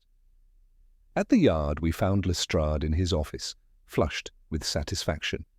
Jardine had been secured and his accomplice placed in the cells. The inspector greeted us with uncharacteristic warmth. "It's a good day's work, Mr. Holmes. London owes you one. With these two behind bars, the business is over." Holmes inclined his head, but did not return the smile. "Over perhaps for you, Inspector. For me it begins anew. I must question Jardine immediately and alone. He is of a temperament that will resist authority, but he cannot resist the critic's attention. He will talk to me."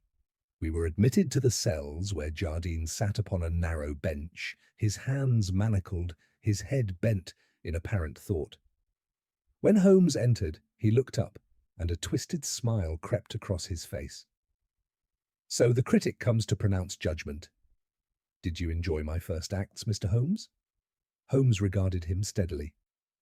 "Your ingenuity was considerable, your execution less so. Illusions are worthless once exposed. You are caged, Jardine, and your accomplice with you.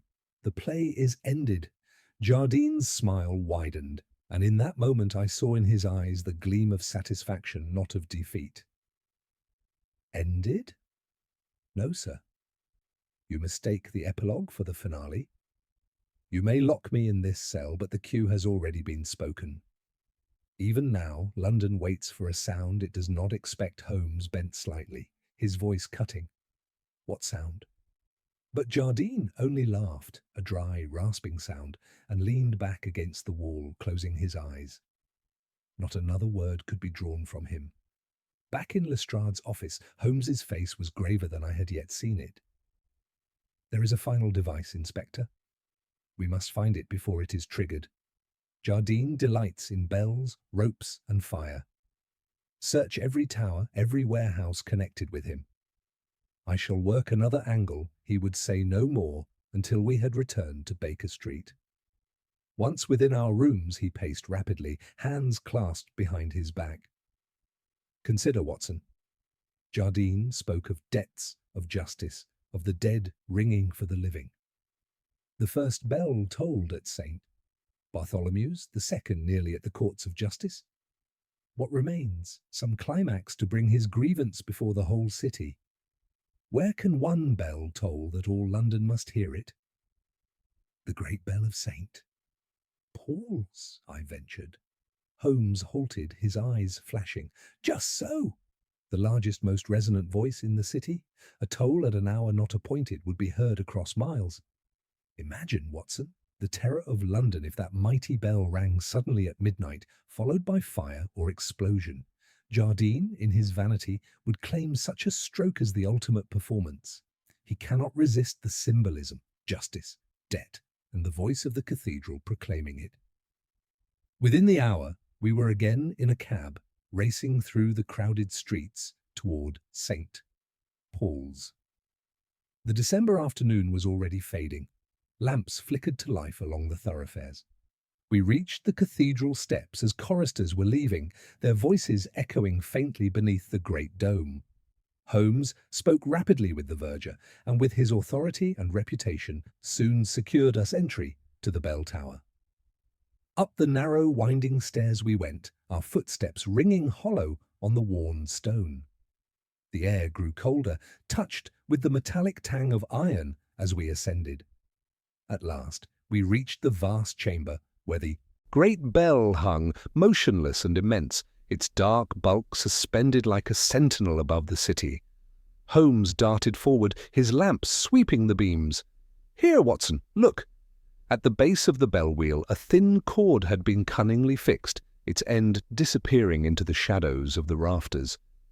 Following it with his lamp, Holmes uncovered a series of pulleys fixed to the beams, arranged with a precision that could only be Jardine's hand. The line descended toward a niche where a small iron cask rested, half concealed behind masonry. Holmes knelt, opened it, and revealed within several bottles of paraffin connected to a crude fuse. "A masterstroke of villainy," Holmes muttered. One tug upon the cord would toll the bell, and as it swung, the fuse would be struck against the iron casing, fire in the very tower of London's heart, with the great bell proclaiming judgment to the city, Jardine's final act, set to play whether he stood free or in chains. With swift hands he cut the cord and dismantled the apparatus, dousing the fuse in a nearby bucket. Only when every bottle had been carried down and secured did he permit himself a breath of relief. He leaned against the cold stone, his face pale but his eyes burning. "We have severed the last cue, Watson. The bell that was meant to toll doom for London is silenced. Jardine will rage when he learns his epilogue has been stolen from him, but the city will sleep in peace." As we descended, the sounds of the city floated upward, the rattle of carriages, the calls of vendors, and far off, the innocent chime of smaller bells striking the hour. Holmes paused upon the stair, listening, and a faint smile touched his lips. "You hear, Watson? Those are honest bells, rung by human hands. London will never know how narrowly it escaped hearing one toll that had no ringer." That evening, back in Baker Street, he sank into his chair, the fatigue of the past 2 days, at last, evident. "We have seen a strange play, Watson, conceived by vanity, staged with cunning, and meant to end in fire. Jardine wished to be remembered as a dramatist of vengeance. Instead, he will be remembered as a criminal undone by his own theatricality. I could not help but gaze at him with admiration. And by your foresight, Holmes. For once again you have turned illusion into truth." Holmes waved the compliment aside, his eyes half closed as the smoke from his pipe curled upward. "It is not foresight, Watson, but the simple recognition that human nature repeats itself as surely as the tolling of a bell. Vanity is ever the same, whether in the theatre or in crime, and so long as men seek to dress their malice in spectacle, we must be ready to cut the cue before the curtain falls." The fire burned low, and outside the bells of the city rang vespers, their tones clear and steady, untainted by Jardine's designs. And so the strange case of the bell that rang without hands found its end, not in flames or terror, but in the quiet triumph of reason over illusion, and in the calm assurance that London's heartbeat would toll on, untouched by the vanity of a criminal dramatist. For some days after our adventure at St. Paul's, life at Baker Street settled into that curious lull which always followed one of Holmes's exertions. He read his monographs, played snatches of violin, and once or twice astonished visitors by demonstrating deductions of their personal affairs drawn from trifles invisible to ordinary eyes. Yet I could not help noticing that beneath this surface of calm his mind still revolved around the Jardine affair. More than once I found him staring into the fire with a look of disquiet unusual for him, as though some string in the case had not yet been tuned to harmony. It was on the 4th morning that a knock came, sharp and urgent, upon our door. Lestrade entered, his manner brisk, but his expression clouded. He carried under his arm a ledger bound in rough calfskin and placed it on the table with a thump. "More of Jardine's theatricals, Mr. Holmes.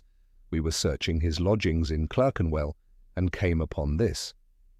The man kept notes of everything, sketches of rope tricks, diagrams of pulleys, even drafts of his cursed speeches. But here— He turned the book so that we might see a page covered in cramped handwriting. "Here is something I don't like. He speaks of a third Q, one that even he will not live to see, but which will proclaim his debt forever." Holmes's face grew intent. He drew the ledger closer, his eyes scanning the lines with a speed that yet lost no detail. I leaned forward and read over his shoulder. The page was headed "The Tolling Beyond the Curtain." Beneath were written phrases half poetic, half sinister. "The bell is cut, the rope is ash, but the hand unseen will toll again, and London shall know the debtor's name." Holmes shut the book sharply. "There, Watson. Does this not strike you as the very echo of his taunt in the cell?" The epilogue was not the last word. He promised another act, one beyond his own capture. And here it is, vague, yet deliberate. Lestrade rubbed his brow. "But how could he? We've taken him and his accomplice both. His devices at the courts and Saint Paul's are dismantled. Who else could play his game?" Holmes tapped the ledger with his long finger. "Do not underestimate the vanity of such a man. He loved to stage illusions. Why not stage one even after his arrest? Look here, these marginal notes. Letters sealed, instructions lodged, the debtor shall act though I am silent. He has prepared a successor, Inspector." "A third hand," the inspector groaned. "A confederate still at large. Where to find him?" "That," said Holmes quietly, "is what we must discover before the cue is spoken." The remainder of the morning was spent in close scrutiny of the ledger. Holmes deciphered every cryptic phrase, every symbol scrawled in the margins. Several times he rose, paced the room, then returned with renewed vigor. At last he leaned back, eyes half closed. "Watson, do you observe these repeated initials, SW, set beside three entries? SW receives the script. SW holds the mask. SW shall toll when I am silent. This is no mere flourish. SW must be the third actor in our play." I nodded. "But who is he? A stage colleague? A parish acquaintance?" Holmes's eyes gleamed. "Patience. Jardine never left a trail without some fragment of truth. Recall the Shadwell warehouse. Its lease was under the name Samuel Warder, though the man was never found. At the time, I thought it a pseudonym, but here SW may stand for that very same. The Scarlet Warder was not mere symbolism, but the shadow of a real confederate. The name seemed to chill the very air. The Scarlet Warder, first a riddle, then a robe, now perhaps a living agent. Holmes rose abruptly. "Lestrade, you must put out word to trace Samuel Warder, check parish rolls, theatre registers, shipping lists. He may skulk anywhere, but he cannot hide all traces. Meanwhile, Watson, we shall revisit the warehouse. I suspect it holds more than we discovered that night." By late afternoon we were again at Shadwell docks, the fog rolling in thick from the river. The warehouse stood silent, its timbers dark against the mist. Inside, dust motes floated in the slanting lantern light. Holmes moved with restless precision, probing corners, tapping beams, examining the floor. At length he stopped before the far wall where planks met stone. "Here, Watson. A panel ill secured. Hand me your blade." With a swift thrust, he levered the board free, revealing a cavity within. From it he drew a small wooden chest bound with iron. The lock was simple, and in moments it was open. Within lay several sealed envelopes, each addressed in Jardine's hand, and beneath them a folded parchment bearing the same bell emblem we had seen before. Holmes opened one envelope. Inside was a letter written in that same cramped script. "To SW. If I am silenced, the third cue is yours. The bell must toll once more. At midnight on the day of my trial, Saint Bartholomew's shall speak again, and London shall tremble." Holmes's lips tightened. So he meant to raise his ghost at the very moment justice judged him. His vanity demanded that his voice echo even from the dock, and Samuel Warder, or whatever name he bears, was chosen to play the Phantom. The letters were carefully pocketed, the chest restored to Scotland Yard under Lestrade's charge. That night Holmes scarcely slept.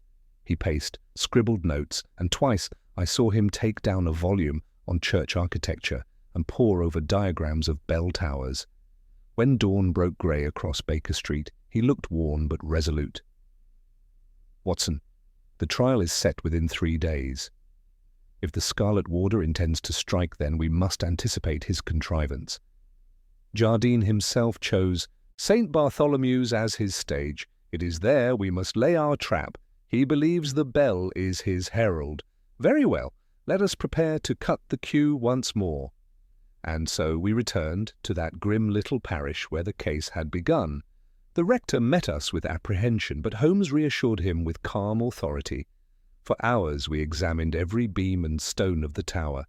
Holmes traced the path of the ropes, measured distances, and even clambered into the rafters, his keen gaze darting into every crevice. At length he found what he sought, a newly drilled hole, cleverly concealed, through which a cord might be threaded from without.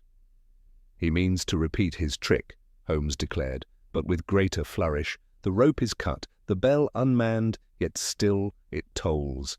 At the stroke of his trial, the crowd outside the Old Bailey will hear the bell of St. Bartholomew's sound, though none be within the tower. A final mockery of justice, Watson." I asked how we might prevent it. Holmes's eyes narrowed. "By turning his stage against him. We shall allow the bell to toll, but not by his hand. Instead, we will control the queue, and when the Scarlet Warder comes to claim his triumph, he shall find himself the actor, trapped in his own illusion." As we left the church, dusk falling once more over Whitechapel, I felt the weight of impending drama pressing upon us. Jardine's hand might be shackled, but his design still moved unseen through the fog of London, and only Holmes's relentless reason stood between the city and the tolling of a phantom bell. The 2 days that followed were consumed in preparations so minute and so quietly thorough that not even the watchful verger guessed their full scope. Holmes had engaged the aid of 2 cathedral riggers from St. Paul's, men whose loyalty was beyond question, and under his exact direction we rethreaded St. Bartholomew's belfry, as a conjurer, might relace a trick cabinet, every knot and pulley placed not for show, but for control. The old church rope, which Jardine's men had cut, was left as it lay to the eye, frayed and idle.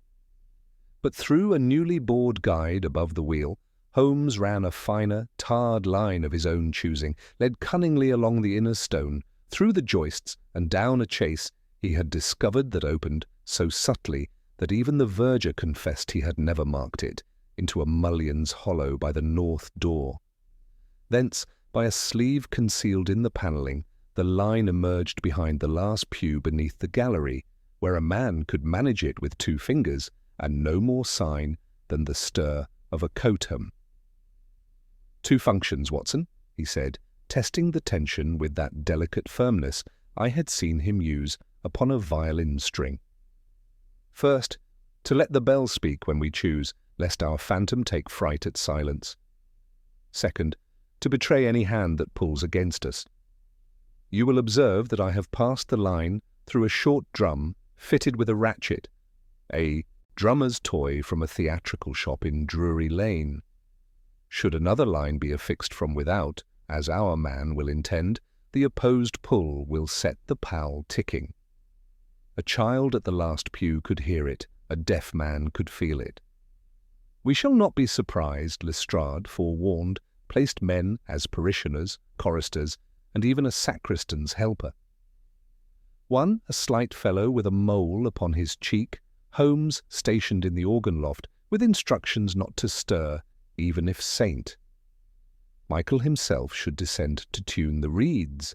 The rector agreed to close the church at dusk and to hold a brief service of prayer at the hour named for Jardine's trial, that no one might say the parish had met the dramatist's challenge with fear. The verger, poor Brent, hovered between gratitude and terror. His hands shook perpetually, and twice Holmes steadied them with a touch when the key slipped in the lock. On the afternoon preceding the trial, Holmes made one last circuit of our invisible machinery, listening, sniffing, laying his palm to stone, as if the old edifice could whisper counsel. Satisfied at last, he drew me into the vestry, where a plain cassock and collar lay folded. "You will wear these tonight, Watson?" I stared. Holmes. "Your figure will pass very well for a visiting curate in the half-light. I need you at the north aisle pew, the ratchet under your hand, your eye on the mullion. If our scarlet warder threads his line from without, he will use either that slit or the little Louvre over the porch. Lestrade will keep the porch. We will keep the Louvre. Say nothing.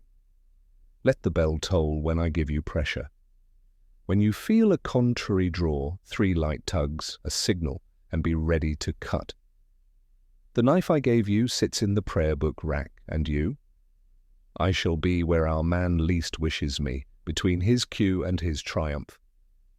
There is a calm that sometimes falls before a storm, the city moving in its ordinary course with no notion that a drama strains at the leash above its head.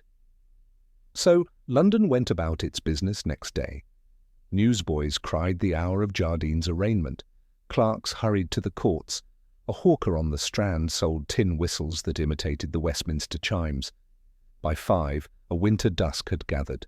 By past, fog draped itself again upon Whitechapel, not so dense as our first night, but enough to blunt the lamp's edge and turn the churchyard to a field of vague humps. At 6, the first of the faithful came, women with shawls tight, 2 old men in battered hats, a carpenter with a child by the hand. Holmes moved among them with the grave, indifferent courtesy of a sexton, noting faces and positions as a general sets his pickets. I took my place, the black cloth over my own garments, and let my hand rest in the shadow behind the pew end, where the ratchet wheel lay warm from my pocket. Lestrade strolled in at the last, respectable as a warehouseman.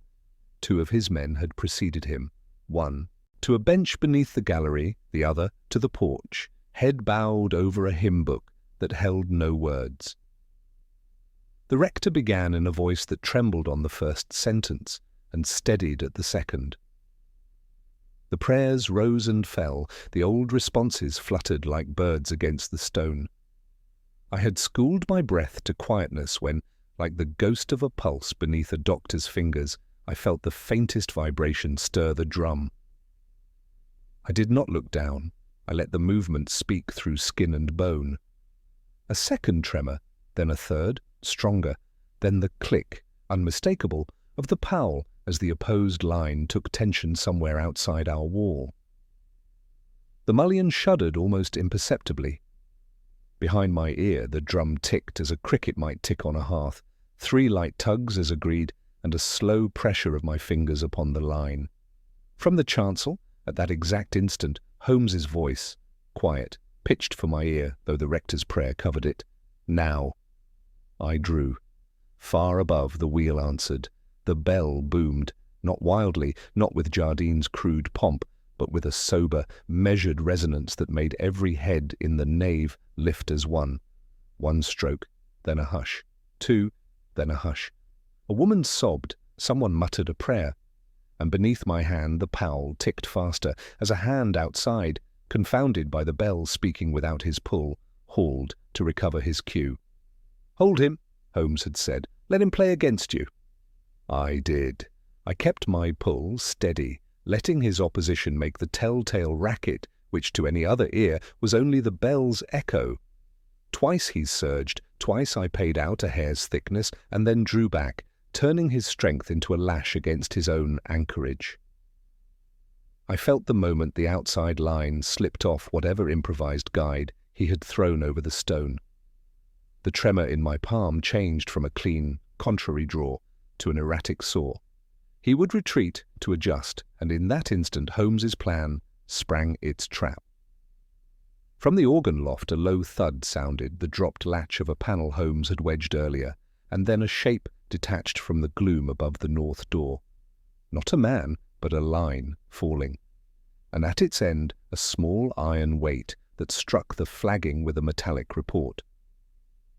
The congregation started, the rector faltered again, but Holmes's figure, composed and pale, had already moved, one long arm lifted in reassurance toward the chancel, the other making the smallest wave to Lestrade. "North Yard," he breathed as I passed him, no more than the ghost of a word on his lips.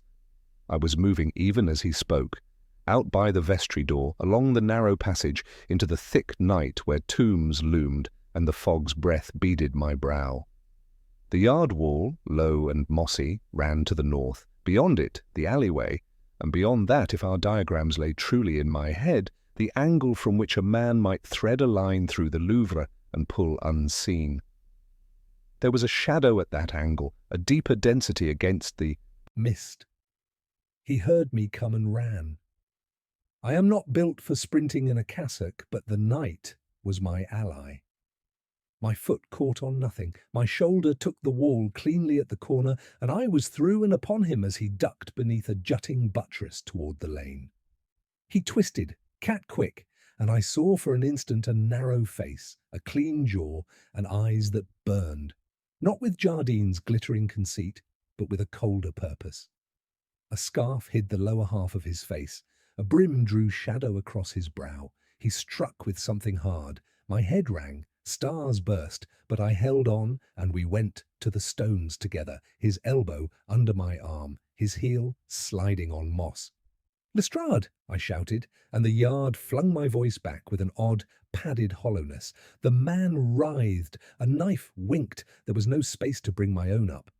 But another step beat the stones, 2, then 3, and Holmes was there, not springing as a younger man might, but closing in with the clean, decisive economy I had seen him use to throw a wrestler twice his weight. He took the knife hand with a turn that made the joint crack. With his left forearm he barred the man's throat as gently and as implacably as a door is shut. And in the next breath Lestrade's hands were on the ankles, and the three of us had our scarlet water like a fish in a landing net. He did not yield then. He writhed again, silent. He went limp as if to drop bonelessly from our grip. He surged once more with a convulsive power that in another moment might have torn us all free. Holmes's voice, very low, very even, came to my ear. "Look to the man's cuff, Watson." I saw then what he had seen. No initials, no tattoo, but a small stitched tag inside the coat, coarse and new. Shadwell, Ward and Company, Chandlers. S.W. and Warder, not a name, but a firm. The Scarlet Warder was a role any man of that warehouse might assume. Hired, paid, dismissed. An office, not a person. Jardine had made his third cue robust against any single arrest. Lestrade swore softly. "Then this is a clerk, perhaps, a foreman, a creature with less imagination than obedience," said Holmes. "His master's vanity supplied the theatre, his master's money supplied the hand. This one will talk when he understands that loyalty to a name on a bill of lading seldom survives the dock." The man's eyes flickered. Fear, calculation, a last animal resolve, and then quite suddenly he sagged. The knife fell, his hands opened. When Lestrade's bracelets clicked, he made no further struggle. Holmes stepped back, breathing a shade faster than usual. In the church the bell had ceased. The little drum in the pew had fallen quiet. The congregation, not yet dismissed, murmured like a hive. We brought our prisoner into the vestry. Holmes took from his pocket the sealed letters we had found in the warehouse chest and placed one upon the table where the lamplight fell cleanly upon its superscription. "To S.W.'s, if I am silenced." The man stared at it as a moth stares at a candle's rim. "You thought to raise your master's ghost," Holmes said, not unkindly. "You did not reckon that ghosts can be anticipated. You will tell Inspector Lestrade which gentleman at Shadwell, Ward and Company gave you your orders and how the rent for the dockside warehouse was paid. You will tell him how the cord was smuggled into the tower and what you meant to set alight at the anthem's end. Do so, and your own part may be judged as that of a tool. Refuse, and you will find that a city which narrowly escaped a panic has little mercy for the hand that would have loosed it." The man's throat worked. He began and stopped. Then, with a queer stiffness, as if resisting an inner compulsion, he muttered, "No names." Holmes's face did not change. "Names are but bells, my good fellow. They will be tolled without your help. Your master loved symbols. He shall have one more. Tomorrow, at the hour he hoped to hear his phantom, the bell will ring, but it will ring for his confession."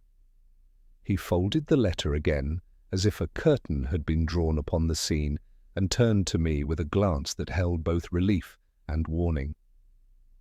"We have our actor, Watson. Now we must compel the author to rewrite his final act."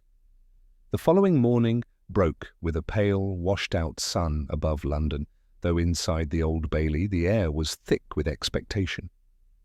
Jardine was brought into the dock, his face thinner and paler than when we had first seen him, but with the same glint of theatrical pride in his eyes. He looked not at the judge, nor the jurors, nor even at Lestrade, who stood grimly in attendance, but directly at Holmes, as though the two of them were still players upon a private stage. Holmes returned that gaze with the cold clarity of one who has already read the final lines of the script. The prisoner's counsel made a perfunctory defence, but the weight of evidence, his devices in the warehouses, the paraffin fuses, the ledger of diagrams, and above all, the testimony of his captured accomplice from Shadwell Ward, was insurmountable. The Scarlet Warder had spoken at last, naming the firm and the payment orders that traced back to Jardine's hand. Holmes was called to give his account. In his quiet, deliberate voice he laid bare the sequence of events from the first tolling bell to the last capture in the churchyard. He showed how Jardine's vanity had compelled him to leave symbols at every step, and how those very symbols betrayed him. When he spoke of the ruse with the ratchet line hidden in the pew, even the jurors leaned forward, astonished that such a simple contrivance could unmask a phantom bell-ringer. Jardine listened, lips curved in a strange half-smile, as though still convinced that he had produced a work of art rather than a crime. Only when Holmes revealed that his Scarlet Warder was not a single mysterious nemesis, but merely the name of a firm of chandlers from which he had recruited hired men, did the colour drain from his face. For in that moment the poetry of his scheme collapsed into mere sordid commerce.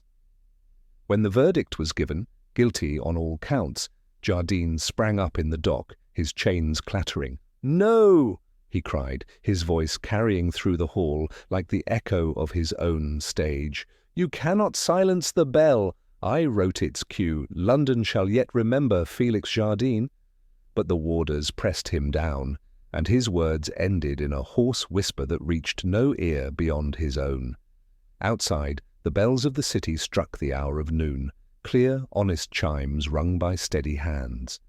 Holmes and I stood a moment on the steps, the winter sunlight glancing across the dome of St. Paul's. "You see, Watson," Holmes said quietly, "he sought to be remembered as a dramatist of vengeance, a conjurer of terror. Instead, his memory will be that of a criminal who mistook vanity for genius. His bells tolled only for his own downfall. I could not help reflecting how narrowly London had escaped panic and destruction at the hands of one man's obsession. And yet, I said, you anticipated each cue and cut it before the curtain fell." Holmes gave a small, almost weary smile. "It is the task of reason, my dear fellow, to see through illusion, to strip vanity of its mask, and to let truth ring clear. Jardine's bell was never more than a rope and a clapper, but the bells of London, those will sound long after his name is forgotten." With that he turned, drawing his coat about him, and we walked back into the life of the city, the case of the bell that rang without hands, closed at last. And though I have since chronicled many of Holmes's triumphs, never again did I hear a church bell toll in the London fog without recalling that strange drama, and the mind that silenced it with nothing more than reason, courage, and a steady hand upon the rope.